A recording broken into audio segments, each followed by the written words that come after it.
Keep going around, keep going around. Good job. Slow down, slow down.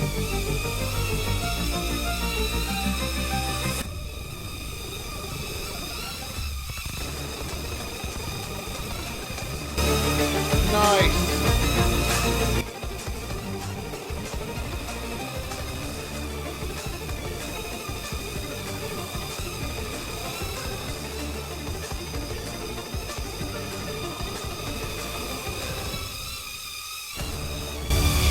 That was beautiful, beautiful.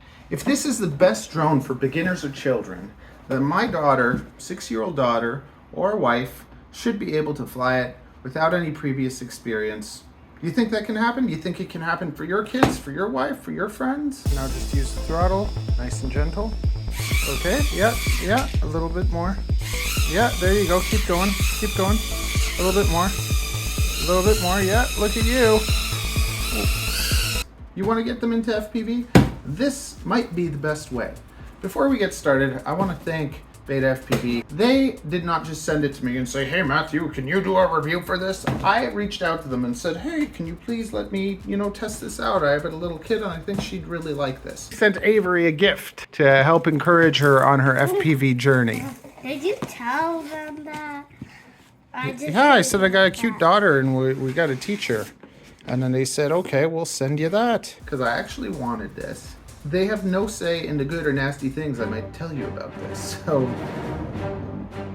yes, there is affiliate links in the description. And if you do purchase this, it would really help me, especially since I'm helping you. I'm going to tell you all about it. But before we even get started, do you remember learning how to ride a bicycle?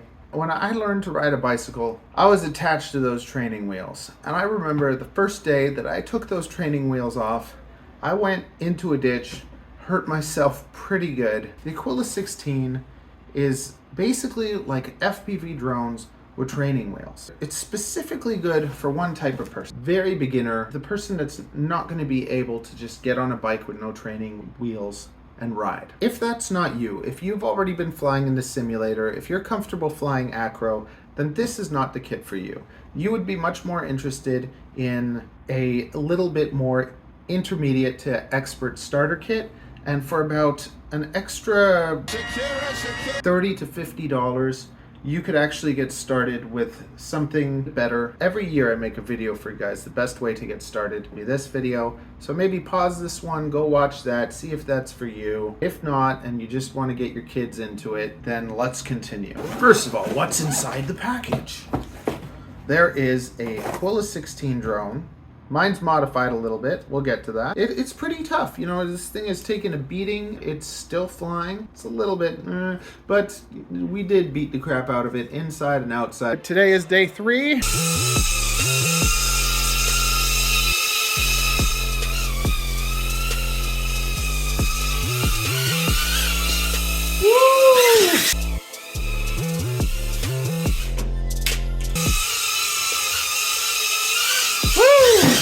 You're doing good. You're just going a little too fast. We haven't changed any propellers, so I'm happy with that. It's been pretty good of a little basher. You get this BetaFPV radio and the drone that are both on Express ELRS. This is great. It's an open source system that you're going to be able to use throughout your whole FPV career. Be able to get parts that talk with each other, and that will be good. Mine's modified a little bit too. Now these goggles actually, like, out of the whole kit, this is your prized possession. You'll be able to use these goggles as long as you want, and one day if you get better goggles, you will still be able to let your kids come along or friends come along. These are, to me, the best, cheapest goggles worth having. There's a cheaper version that doesn't have the DVR, but like, come on. You want to be able to record your videos. So it doesn't come with a memory card, but you will get a memory card and stick it in there. That's what you do. And that way you can record your videos. It has a patch, I believe, antenna here, and then another antenna here. So you're getting a pretty good video experience. It has a nice built-in battery that lasts a decent amount of time. So if you fully charge with a USB-C charger, that's nice too. There's a record button. Being able to use this is very nice, and it'll always be useful. 2 batteries, 1100 mAh battery, and the nice thing about that is it lasts probably 2 times longer than most little batteries do. The sad thing about it is it's only like, these things are just like made together. So most of FPV, you can swap every battery, you can do all these things, but this specifically works with this. But the good thing is you can keep this and later use it as your, hey, you want to learn how to FPV, fly this thing, and you always have it. You can teach more people even once you've surpassed this drone. A little charger, spare props, something to connect to your computer, spare screws, and a screwdriver. And then this nice carrying case that you can bring everything everywhere. You know what, a nice little arm strap would be nice, but it's a nice case. So what is it that makes this drone so special and so unique and good specifically for beginners? It has this thing underneath, this sensor. It's a special sensor that allows the drone to maintain its level.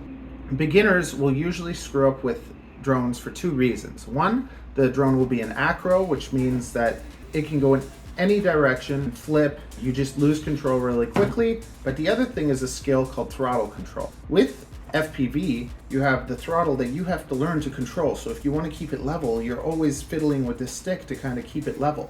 It's not as simple as just saying putting it here and leaving it here. But with this sensor, it controls that. So it'll control your drone for you. So you can just let it go up a little bit and it'll stay there. And now once it's up in that one level, then you can slowly go forward or sideways or backwards. So because of that sensor, that's basically the drone's training wheels. That's what makes it so easy for anyone can do it. For anyone can do it. Even my wife did it on her first try.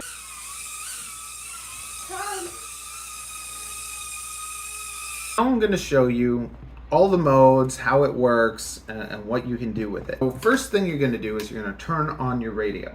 It's always important that the radio is on before the drone.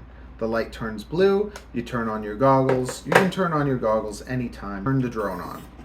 The drone will automatically bind with the radio, and if your goggles do not show you the drone, you hold on the S, it'll start searching, it will find the channel. Now that it's found a channel, it's good to go. You're going to be able to see inside the goggles your volt. Whenever flying, you want to fly down to about maybe 3.5 in the volts at the bottom left. Now once you get to 3.5, then you're going to come back to land because you don't want to run out of power. So there's a little mini battery lesson. We're going to go through all the modes now. If you want to be able to arm it, and this is with any drone, you're going to take your throttle, put it all the way down, and then you flick this switch up. And once you do that, the propellers will start spinning, and then you're ready to start to go up with your throttle a little bit here. That's going to let you go up and down, but because it has that sensor, it'll be able to maintain that. Still, as good practice, you should kind of get used to messing around with your throttle. The next switch over here, you're going to have that mode that uses the training wheels. Then you're going to have sport mode, and sport mode will basically put it in, it's like horizon mode. You won't be able to flip it over. You won't be able to have full control. It'll keep it more level. With this, it will control your throttle. It'll hold it in place. In the middle mode, it'll more stop it from being able to flip over, so you won't be able to flip over all the way. And then in acro mode, you have full control. You're going to be able to do full flips. You'll have to do all your throttle control. So Avery right now is actually in sport mode. So she's not in the normal mode anymore. And then she'll be going to acro later. Next, you have this switch, which will change your VTX. And then this one is your rates. So this is basically gonna be how fast you're able to move the drone. You'll start off in beginner. So these 2 switches at the bottom. And then as you're flying, your drone's gonna fly like this. Then when you put it into medium, you're gonna be able to get it to go faster. And then once it's in high, you're going to be able to go even faster. You're still not going to be able to flip it over in sport mode. But once you go into acro and you're in high, medium, or low, that's just the sensitivity. It chooses the sensitivity. It doesn't stop you from doing anything except really kind of being able to go faster.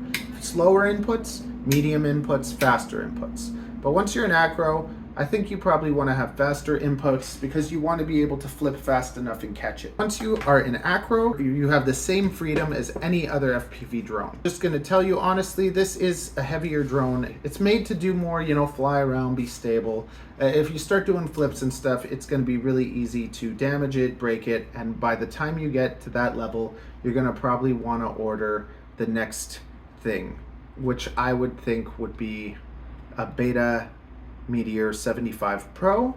So I'll put a link to that at the end of this video, and I'm also going to put a link to the next level to this kit, which I think most people should start that way, but this specifically is a nice way to get your kids into it. Whoever has never flown FPV, they can take this, use it, and be able to start experiencing that. That is what makes this such a great kit. Now let's talk about what makes it terrible. First of all, this is a little bit heavier, I think, than it has to be. Second of all, these batteries only work with this drone. Thirdly, don't try to use the BetaFPV software. The software is absolute trash. You can try to connect to it and change things, but if you do, you might totally screw things up and never be able to get it working properly again. Don't even mess with it. Take it for what it is. Use it the way it is. Don't try to modify it. Other than like the things that I did. If you want to make it lighter, print my thing, do that. But don't try to modify the software because it doesn't work with Betaflight. And all of our drone stuff uses Betaflight to be able to modify everything. But that's not what this is about. This is about just getting beginners in. I love making things better.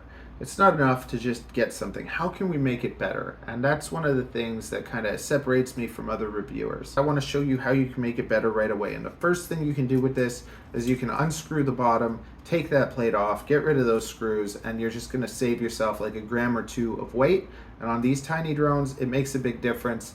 I don't think it like stops anything from being protected or whatever. It flies better. And I took out this whole part and put it in a 3D print. You're gonna be able to fly everything fine, but if you did have a 3D printer or a friend with one, you can just do that print, glue it in place, and have something that's a little bit lighter. I also cut the top off, but you don't have to do that. I'm a little bit crazy.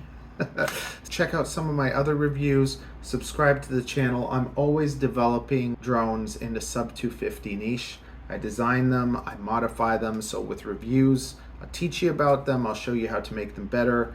I'll always be telling you the truth. You can support me by joining my Patreon for as little as $1 or even for $10. I'll say your name at the end of the video. Wouldn't you like to hear your name? Another great way to support me is just buying a frame off me. Always feel free to ask all the questions you want. I hope that helped you. Also, if you want to try these little things, all I did was unscrew the tips off the radio and print these too. So you could print these, you print this little thing and have a nice little modified drone. It's the best experience of my life in FPV. Here's some bonus footage of Avery's first time flying outside. She had a couple little mishaps, but this is a pretty good run. Her, you can see she's using the normal mode, so it's helping her level stay good. And then has it in medium rates, so she's pushing it a bit. When she had it in low, it wasn't going fast enough, and it's a little bit windy. And when she has it in high, it's a little bit too fast, and she loses control. So she's flying outside in the normal mode, and this is her first time ever kind of flying an FPV drone outside, and it was pretty good. So overall, I think it is a great drone to start someone on. I think the radio could be better and the drone could be better, but other drones that fly better don't have this leveling feature. So the training wheels, once again. If it's your first experience or you want to get your kids into FPV, I think it is a beautiful option.